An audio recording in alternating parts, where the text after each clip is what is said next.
Good morning everyone, how's it going today? Welcome back to the channel. In today's video I'm going to show you how to add authentication to your MCP servers. In other words, how to add OAuth 2.1 to your remote MCP servers that run on top of the streamable HTTP transport. So let me show you what this will look like by the end of this video. So right here I have an MCP server called test.tvili. And this one right here has authentication enabled. So I'm going to click right here on Start. As you will see, it will ask me to authenticate. I will click on Allow, Open, and it'll send me to an authentication page. So I'll have to log in right here. So let's click on Login with Google. And there we go. So now I have logged in and I can just go back to VS Code. And now my MCP server is running with one tool enabled. Of course, on top of this, you can add scopes. You can even charge before giving them actually access to this. But there you go. This is how this is going to work by the end of this video. So let's get right into it.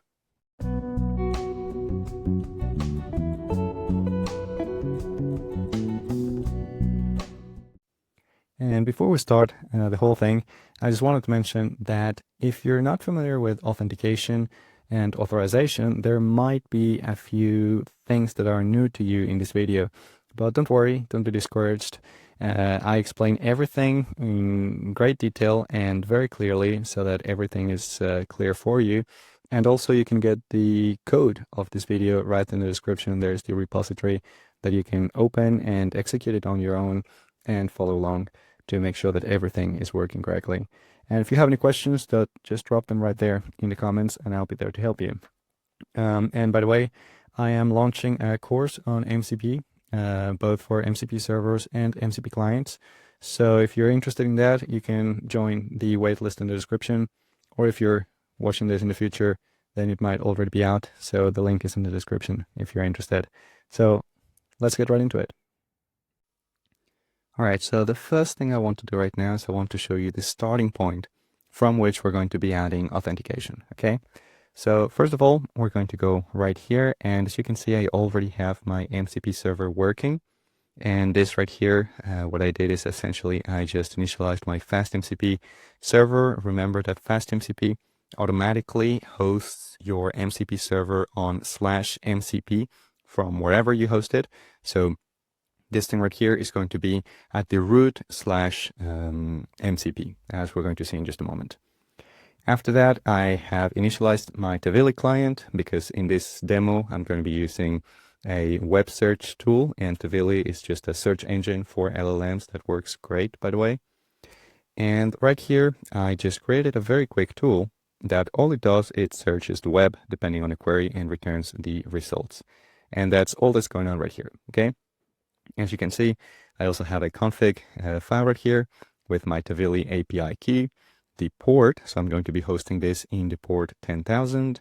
And yeah, basically that's all that's going on right here. Very straightforward. And actually I have mounted this MCP server on top of a FastAPI application, as you can see right here. So right here, what I did is I imported my MCP server and I renamed it tvili MCP server. Okay, so this guy right here is literally this guy right here that I initialized on this MCP server. And I I added the session manager to my lifespan function in FastAPI like this, okay? And after that, just initialized my FastAPI application. I added some middleware to be able to connect to it from different clients.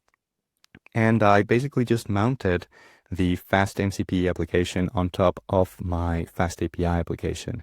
So as I told you before, since this is mounted on the root, this is going to be available at /MCP, okay? And remember, we're running this on localhost on port 10,000. And then there we go. That's basically all there is to it. So let me show you how it works. I'm just going to run it using UV run my MCP server. And as you can see, it is now running on localhost 10,000. Let me just show you how this looks like on the debug. So just going to open my MCP inspector right here. Just going to open it. And as you can see, if I go to HTTP localhost 10,000 /MCP, I go to authentication. I don't need because I haven't implemented this yet. So I'm just going to connect to it. I'm connected, go to tools, list tools, web search, and right here I can search for anything such as hello world. Just going to hit and run tool, and it will search the web for that. So here I have the results. Okay, so my web search tool is working correctly. Now it is time to add authentication to it. All right, so let me just very quickly try to introduce OAuth 2.1 to you in case you're not familiar with it and how it works. If you're already familiar with OAuth 2.1, feel free to go straight into the implementation of the code.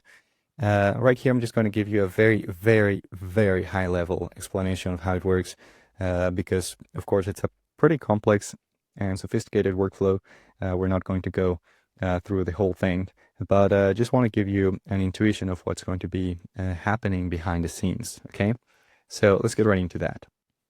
So the first thing to remember is that OAuth 2.1 is the officially mandated standard by the MCP spec. Okay, so that means that now that it's a standard, it has to be implemented both on the client side and on the server side, like the MCP server. So now, as long as you make your MCP server compatible with OAuth 2.1, it should be able to connect with any MCP client that is compatible with streamable HTTP. Okay, so that is how this is going to work, and it's kind of a sophisticated and complicated thing. As you can see, there's a lot going on. In the sequence diagram, and actually, this is not even the complete sequence diagram. This is more of a complete sequence diagram right here. So what's going to happen is you have your MCP client that will try to connect to your MCP server, okay? Now the MCP server, of course, has authentication and authorization enabled. So this is going to send a 401 unauthorized error. And inside that error, there's going to be kind of the beginning of a breadcrumb trail. So the MCP client is already configured, because remember that it is configured to work with OAuth 2.1. The client already knows that it has to follow that trail that the MCP server is going to send to it on the unauthorized error, okay? So it's going to send a link to another URL that it has to follow to find more information about where to authenticate. Then the client's going to follow along and continue discovering the endpoints where it has to send the token request, where it has to send the registration request and all of that. And it's going to do a lot of stuff right here behind the scenes. So it's going to send the request to the authorization server, then it's going to send a request to a bunch of different places. And all of this is going to happen behind the scenes so that by the end you have your JSON web token returned to you by the authorization server. And that JSON web token is the one that the client is going to use again to try to send back another request to your MCP client. And this time, now that it has that JWT, it is going to work. And now it's going to know, it's going to be authenticated, and it's going to be authorized to use your MCP server, okay?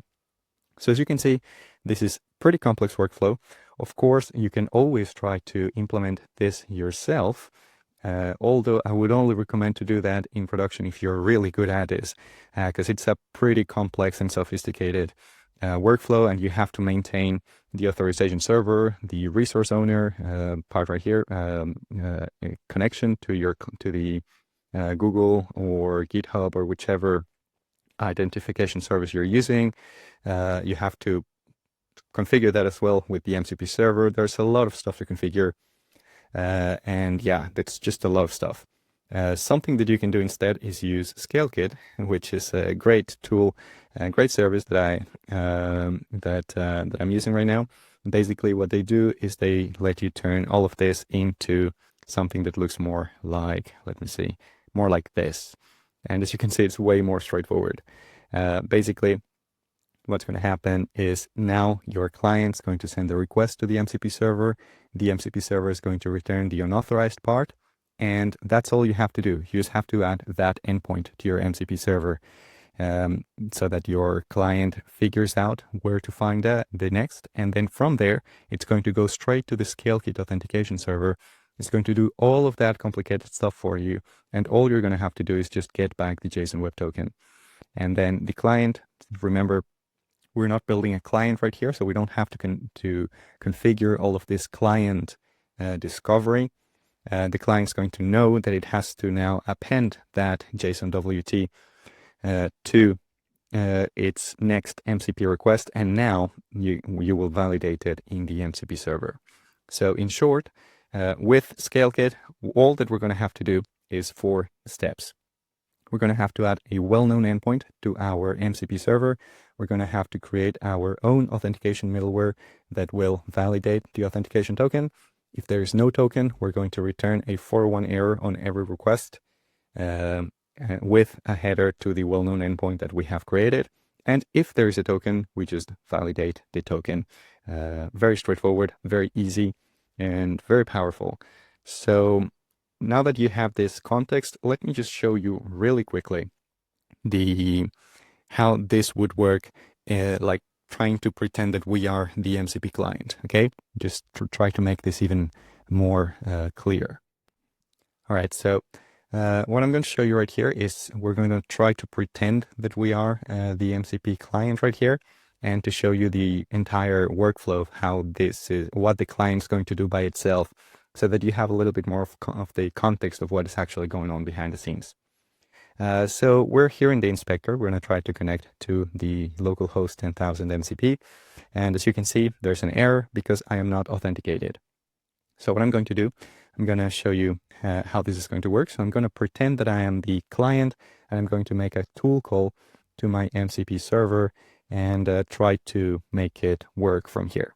So I'm going to make a tool call right here. I'm going to send the request, and as you can see, I get a 401 unauthorized response. And inside the response, I have a header that includes this metadata right here with the resource metadata URI that I'm going to follow afterwards. So it takes me to localhost 10,000, well-known OAuth protected resource. As you can see, this is an endpoint that should be in our own application. It is inside localhost, okay? So we're going to have to create this endpoint ourselves. It's very straightforward. I'm going to show you how to do that in just a moment. So next thing is copy this, and we're going to call it right here. So we're going to execute this call right here, and here we have more information.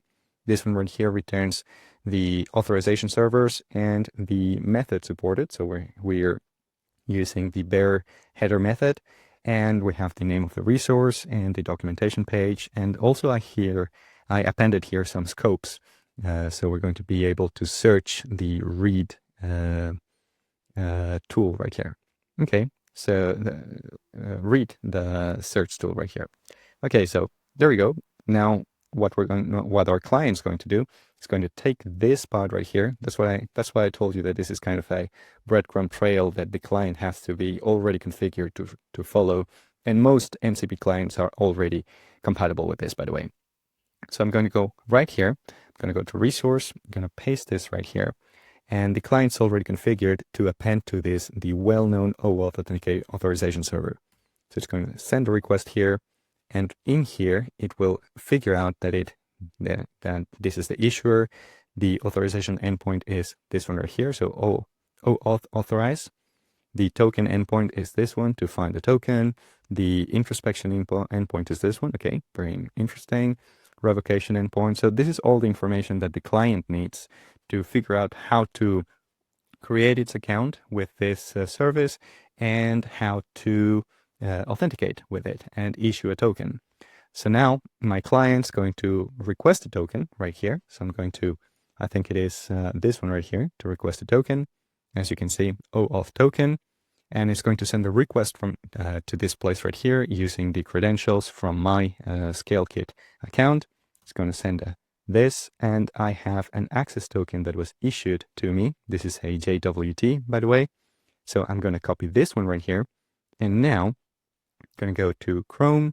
In authentication, I'm going to paste this bare token right here, and I'm going to click connect. And as you can see, now I am connected, and now I have my list of tools available right here and I can look for AI in regulation, for example, in Europe, and I'm gonna try to execute this tool, and everything is working correctly. So perfect. All right. So this is what we're going to be implementing, okay? And in order to do this, as you may have noticed, there is not a lot on our side that we have to create. Essentially, we have to do 4 different things. We have to create the well-known endpoint that will return that information that will send our client to ScaleKit. We will create the authentication middleware that will validate the authentication token, so the JWT. If there is no token, it should return a 401 error that will send our client back to the well-known endpoint that we just created, which will then send it to ScaleKit.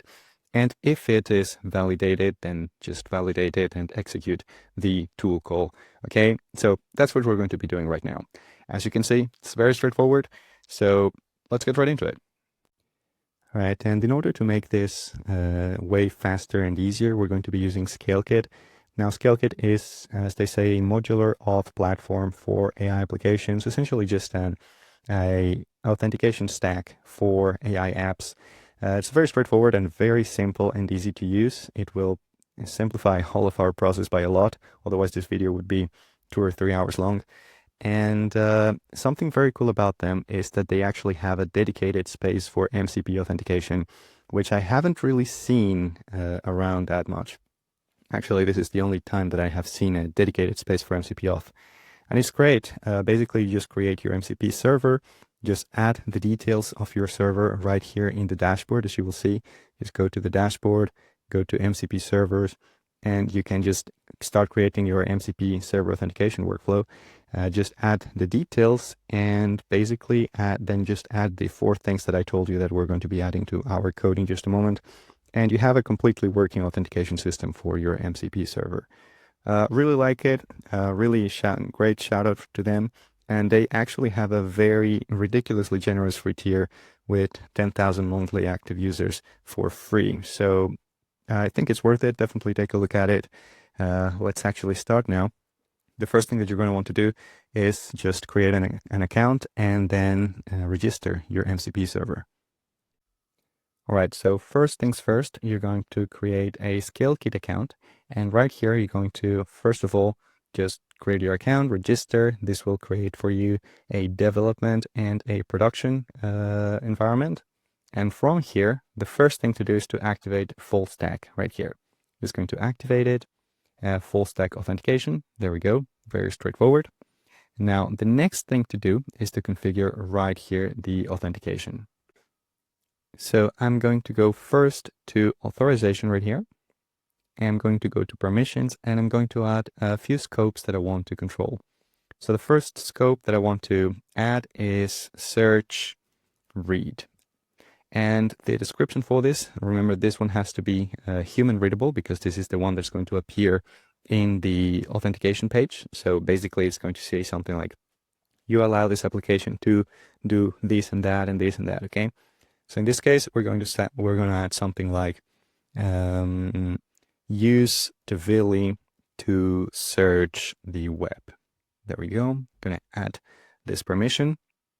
Perfect. And now we're going to register our MCP server right here. I'm going to click on Add MCP Server. And right here, I'm just going to name it. It can be whatever you want. I'm going to just name it Demo Auth right here. And this right here has to be the identifier, which has to be the exact same URL where your MCP server is located. So let's just take a look at this again. My MCP server, if I remember correctly, is located, I have it right here, under MCP. And very important that in the end, it has to include this trailing slash right here. It's very important, otherwise this is not going to work, okay? So there we go. And I'm going to allow dynamic registration so that I can create new accounts for anyone who connects. And I'm going to say that this guy right here has the permission to search read. And that's all. I'm just going to hit on create right here. And now all that I have to do, according to this guy right here, is create this endpoint right here and add this endpoint to return this thing right here. And that's essentially all that I'm going to have to do. So let's just create this endpoint in my FastAPI application. Let's get right into that. All right, so as I was telling you before, the next thing that we have to do is to add this endpoint that you see right here. And this is actually the most foolproof way to do this. All you have to do is just add a new endpoint right here with the exact same path that you got from these guys right here when creating your authentication here. So we copy this part right here and we basically just pasted it right here. And this one right here is going to return all of this, okay? And this is very convenient because when you just click right here, it copies the stringified version of this JSON. So all that I have to do from there is just paste that into this metadata JSON response environment variable, and then just JSON load it like that from there, and then just return that JSON loaded response, and that's literally all that I have to do. So after that was created, I just run my MCP server again. I go to my client and I'm just going to test it, execute it, and there you go. We're getting the JSON correctly. So that's the first step, okay? First step, repeat, very straightforward. Just create this endpoint and return this JSON file, which literally just copies the stringified version, as you can see already, okay? So let's now add the authentication middleware. All right, so we have successfully added this endpoint right here, which is the one that our client's going to go look for when it wants to figure out where to go afterwards, where to find our tokens, where to find our client registration path, etc. So that's where it's going to head. But how is it going to find this particular URL? Like, how is it going to figure out that it has to call this well-known OAuth protected resource /MCP? And remember when I was showing you this, that when you make an unauthorized call to your MCP, it should return this header right here, which includes the direction where it has to go next. And this is my localhost 10,000 well-known OAuth protected resource MCP. Okay. And this thing is not happening automatically. This is something that you have to add yourself. So I'm going to create some authentication middleware, and on failed authentication, I'm going to return this header that you just saw right here. So first things first, I just created this authentication middleware and I imported it from authentication, from auth. It's just another module right here. And let's open that and show you how it's built. I basically just, first of all, initialized some logging, then initialized my HTTP bearer for security and my ScaleKit client from the Python SDK. Very important, this Python SDK, let me just show you, where is it? ScaleKit Python SDK. It's this one right here. And here you have extra documentation if you want, but basically it's very straightforward. All you have to do is to call it and to pass in your ScaleKit environment URL, the client ID, and the client secret. And those things, you're going to find them right in your workspace. Let me go back to my workspace. Under settings, you have the client ID, the environment URL, and you can generate a new secret right here. Just generate it, copy it, paste it right here. I'm going to paste them right into my .env file. So my client secret is going to be this one. There we go. My client ID is going to be this one right here. And my environment URL is going to be, where is it? Environment URL. The environment URL. Settings, environment URL. 1 second. ScaleKit, environment URL. Oh, here it is. There we go. I'm just going to paste it right here. I'm going to save, and there we go. Now everything's working correctly, and now I should be able to initialize this ScaleKit client right here. Then after that ScaleKit client is initialized, I'm going to go ahead and actually start working on my Auth Middleware. And to do that, I am building on top of the base HTTP middleware from Starlet, because of course we're going to be dealing with a FastAPI application right here. So we're building on top of Starlet. And right here, the first thing that we do is that if the request comes from a well-known endpoint, we just accept it. We don't validate anything, right? Because we want all the well-known endpoints to be open to anyone, because these endpoints are what is called the discovery endpoints. They have to be accessible to anyone without authentication because they contain the instructions on how to authenticate, okay? So we want so that our user, in other words, we want so that our client, whenever they hit this endpoint, there's no roadblock, right? So that's first step. So if the request comes from well-known, we're just going to call next, and this basically just tells it to do not validate anything. If it doesn't come from a well-known endpoint, then we can start searching for our tokens. So remember that in order to authenticate a call, we have to first check if there's a bearer token in the request from our MCP client. And in order to do that, we're just going to check the headers from our request. If there is no header, we're going to raise a 401 error. And when we raise that error, what's going to happen is that we're going to append here, we're going to catch that exception, and we're going to append these headers right here. And the header is a authenticate header, which says that it's a bearer realm from OAuth, and the resource metadata parameter right here has to be exactly the location where the client can find this endpoint right here. Okay, so in my case, I added it to a .env file, to a .env environment variable. So it is right here, ScaleKit resource metadata URL. So ScaleKit resource metadata URL, it's here. So it's localhost 10,000 and then well-known OAuth protected resource /MCP, which is exactly this one right here. Okay, so this will let me just actually restart this to make sure that it's working correctly. Just gonna go right here, just restart this. There we go.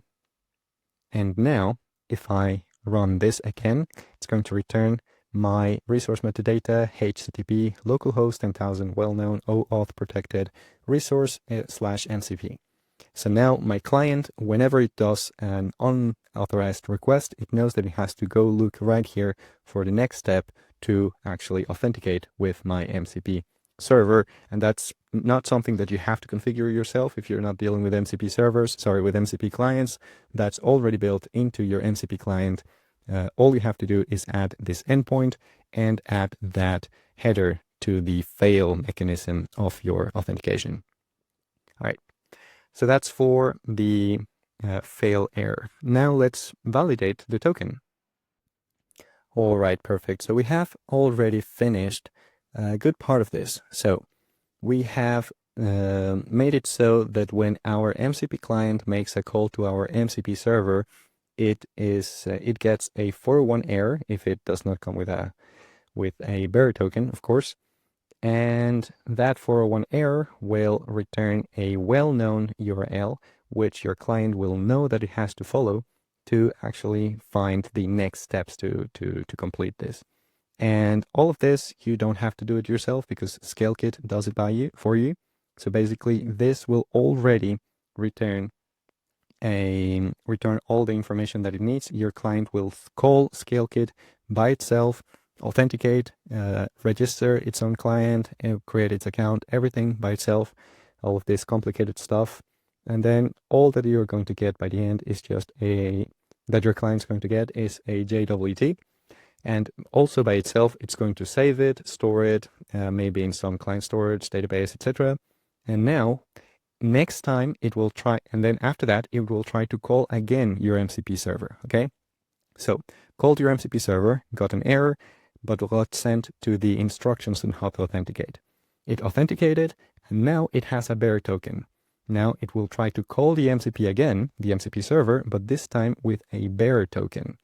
And this time, what you have to do, now this is our job, is to actually validate that bearer token to make sure that it's a valid token, right? Because so far, any token works. Even if it's 1, 2, 3, 4, it will work. We want an actual, we want to validate that the token works correctly, and that's what we're going to do next in our in this validation part of the middleware. Okay, so first things first, we have already passed this test right here, which says that we have there is a bearer token. Okay, now we're going to split it to get the token, because remember that the bearer token is literally just the word bearer space and then the token. And we're going to get the request as well from the body, and just going to parse it. This is going to be useful later to figure out if it's a tool call or not. And then after that, we're just going to validate. We're going to initialize the validation options, and this is what we're going to validate towards our JWT. Okay, so a JSON Web Token, just in case you're not familiar with it, contains a bunch of information, and it contains some headers, it contains a payload, and it contains a signature. And in the payload, there's a lot of important stuff, such as the issuer, the audience, a bunch of like the scopes and all these things. And you have to validate that, right? And you would usually validate that yourself, but the SDK from ScaleKit actually does that for you. So we're going to be using that, of course. All you have to do is import the validation options from scalekit.common.scalekit like this. And right here, what you're going to do is we're going to append the issuer, which is literally just your environment URL that we used before. Literally, we have already used it. And the audience. And the audience name, I have also added it right here in my .env. It's literally the same thing as your resource name, okay? So it has to be exactly the same thing. The same name as your resource name with the trailing dash at the end. So in my case, remember that it was localhost 10,000/MCP with that trailing dash, slash at the end. And that's what we have to add right here. Okay, that's the validation options. And then we have to figure out if it is a tool call, because you can connect, the client can connect to our MCP server just to initialize the connection, in which case it's not a tool call. But if it's a tool call, we want to get from the request data the method. And if it's a tool call, then this one is going to evaluate to true. So if it's a tool code, we're going to have to add to our validation options the scope that our tool requires. In this case, I only have one scope, as we mentioned before. It is search : read. And that is basically going to return, to allow us to read we're going to validate that we have that scope so that we allow this client to execute the MCP function, that the MCP tool that allows us to search the web with Tavily. So we're going to add that to required scopes like this, okay? If and only if it is a tool call. And after that, we're going to just validate it, okay? And this method, validate access token. Let me just validate that it's actually the name of the token. Whoops, my mistake right here. It's not validate access token. It is validate token, like that, because we're using the latest version of the SDK. And this literally is all that you have to do. Like, this will already validate the token for you. Of course, it takes in the validation option, so it will validate that your token is issued by the same issuer, it contains the same audience, and that it contains the scopes that are described right here. And this guy right here, it does not return anything. All it does is that it validates it, and if it goes well, it doesn't do anything. If there's an error, it will raise the error, which will be caught by your exception handler right here. And this is all you have to do. Literally, after saving this, you will be able to just validate any token after that, as long as, of course, it's a valid token. And after doing this, we have essentially just finished everything that we set ourselves up to do.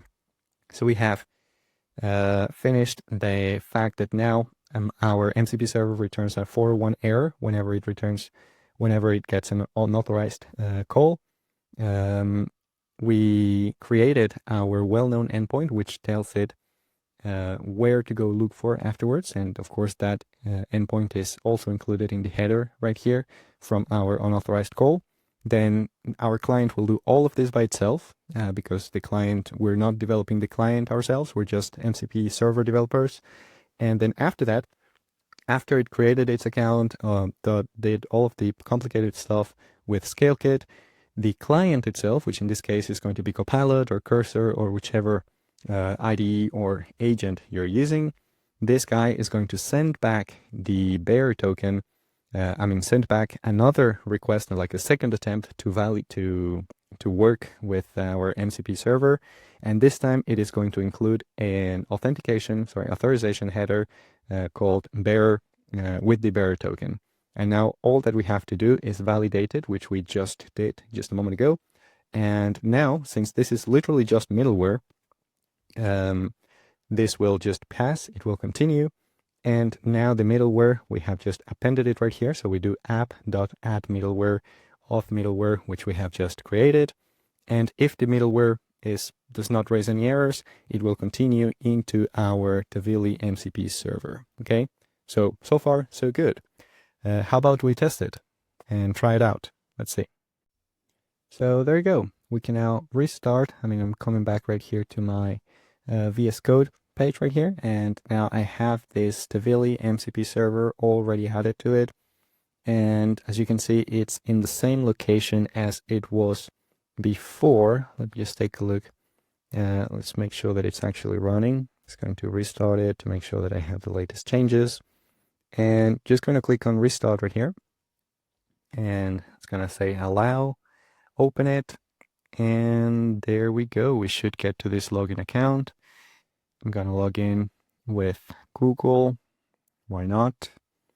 And now it's going to send me right here. Okay, it says, so Visual Studio Code will have access to your basic profile information and use Tavily to search the web, which is the description that we added ourselves, if you remember correctly.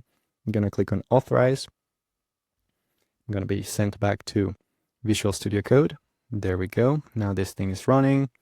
And now let's actually test it out. So let's go right here and ask it, search the web using Tavily and search for Sam Altman's latest news. And let's see what it gives us. It's going to send it over. And it decided to use Tavily web search and Sam Altman latest news. Let's click on continue. And there we go. It ran correctly and everything is working correctly for us. Perfect. So there you go. That was how to add authentication to MCP servers. This is a very high level introduction to authentication and authorization. It was not a thorough like deep dive into everything related to OAuth 2.1. But I hope that it has been useful to actually help you get started with OAuth and to help you get started with authentication for MCP servers. This is going to be incredibly useful for AI applications in the future because MCP servers are becoming more and more remote based rather than locally based over STDIO. And yeah, now you can do this. Thank you very much for watching. If you're interested in a more detailed explanation of how to do all of this MCP, I am opening a course on MCP servers that's opening up very, very soon. You can sign up for the waitlist right here in the description. And yeah, thank you very much for watching. I will see you in the next one.